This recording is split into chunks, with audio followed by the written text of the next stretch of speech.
Hey guys, in this video we're going to take a look at how you can enable or disable hearing aid compatibility on the iPhone 13 series. First, let's go back to your home screen by swiping up at the bottom of the screen. And on the home screen, tap on Settings. In Settings, go down and tap on Accessibility. Next, you want to go down and tap on Hearing Devices in the Hearing section.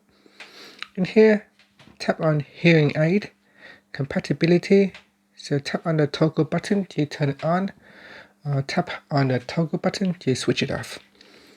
And it said Hearing Aid Compatibility improves audio quality with some hearing aids.